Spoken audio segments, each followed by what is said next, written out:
The 7 NASA astronauts supposedly killed in the 1986 Challenger disaster did not die in the explosion and are quietly living out their lives in the US, with many of them hiding in plain sight, using their same names and working at high levels in the same fields they worked in before the disaster, according to explosive evidence uncovered by investigators. On January the 28th, 1986, the NASA Space Shuttle Orbiter Challenger broke apart 73 seconds into its flight over the Atlantic Ocean off the coast of Cape Canaveral, Florida at 11:38 EST.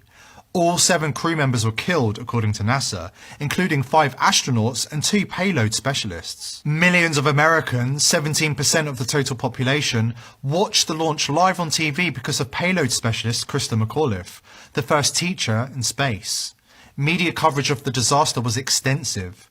One study reported that 85% of Americans surveyed had heard the news within an hour of the accident, and the world mourned the loss of the American astronauts. We were told that Challenger disintegrated because of a malfunctioning O-ring seal in its right solid rocket booster. The crew compartment and many other vehicle fragments were eventually recovered from the ocean floor after a lengthy search and recovery operation. The exact timing of the death of the crew is unknown. Several crew members are known to have survived the initial breakup of the spacecraft, but the shuttle had no escape system, and the impact of the crew compartment with the ocean surface was too violent to be survivable. A special commission appointed by then President Reagan to investigate the disaster that killed the entire crew. But there's just one problem.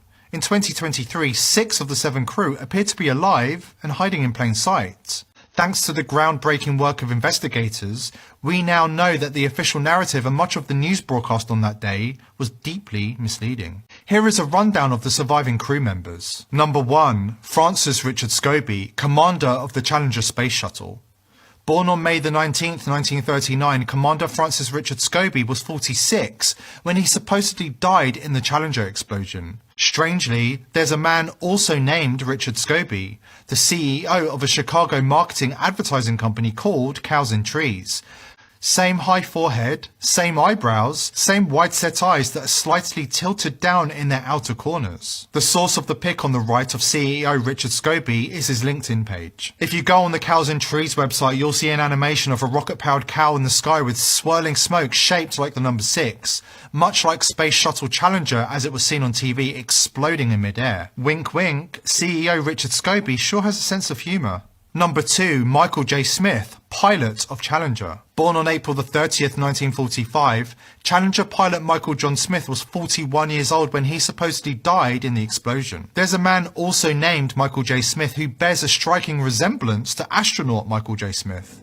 Same horizontal eyebrows, same grey-blue eyes, same vertical indentation in the tip of his nose. This Michael J. Smith is a professor, retired, of industrial and systems engineering at the University of Wisconsin-Madison. Number 3, Ronald McNair, Challenger's mission specialist. Born on October the 21st, 1950, Challenger's mission specialist Ronald McNair, the second African-American astronaut with a PhD in physics, would be 64 years old if he had not supposedly perished in the space shuttle explosion. If Ronald were still alive today, he would look just like this pic of his brother, Carl. Carl McNair is an author, education consultant, and inspirational speaker, and he just so happens to be the founder and president of the Ronald E. McNair Foundation. How convenient. Number 4, Ellison Onizuka, Challenger mission specialist. The first Japanese-American astronaut also has a lookalike brother named Claude. Born on June 24th, 1946 in Hawaii, if Ellison was still alive, he would look just like this pic of his younger brother Claude.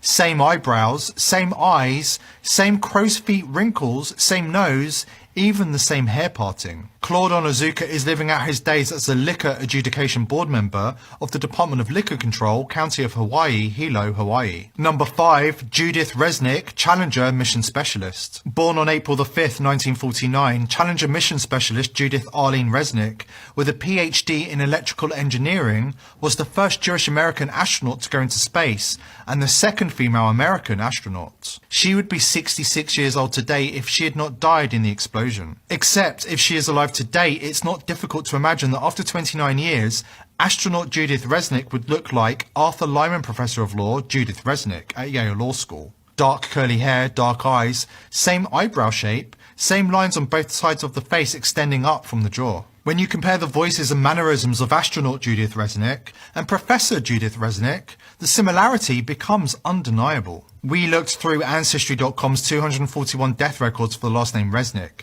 but we can't find the Social Security Death Index for astronaut Judith Resnick or any other Judith Resnick. Number 6. Sharon Krista McAuliffe, Challenger Payload Specialist. Born on September 2nd, 1948, Sharon Krista McAuliffe was a social studies teacher at Concord High School in New Hampshire when she was selected from over 11,000 applicants to participate in the NASA Teacher in Space project. Well, there's a Sharon A. McAuliffe, an adjunct professor at Syracuse University College of Law, who kind of looks like an older astronaut McAuliffe, factoring in the 30 years time lapse. Look at the cowlick of hair, sweeping from the centre of their hairlines to the left side of their foreheads. It may also be entirely coincidental that Syracuse law professor Sharon is a cousin of Terry McAuliffe. In the end, we need to ask ourselves this question. It's one thing that one of Challenger's crew members resembles someone alive today. We could chalk that up to a coincidence.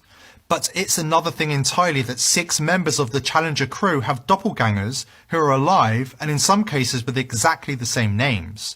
Richard Scobie, Michael J. Smith, Judith Resnick and Sharon McAuliffe, and are working at high levels in their original careers.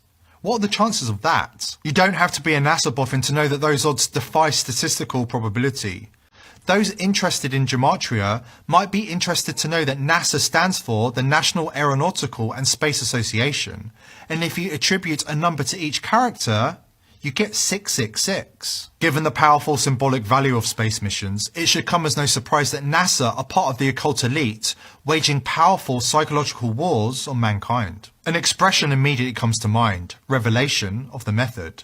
Originating from the ancient Rosicrucian texts, this concept refers to the process of exposing the masses to dark realities, often in a veiled and underhanded manner including hoaxes, to mock the masses. Some occultists compare this normalization process to the alchemical great work, where the world is transmuted according to the will of the occult elite. In his book, Secret Societies and Psychological Warfare, Michael Hoffman explained why the elite like to rub our faces in it. The alchemical principle of the revelation of the method has as its chief component a clown-like grinning mockery of the victims as a show of power and macabre arrogance. When this is performed in a veiled manner, accompanied by certain occult signs and symbolic words, and elicits no meaningful response of oppositions or resistance from the targets, it is one of the most efficacious techniques of psychological warfare and mind rape.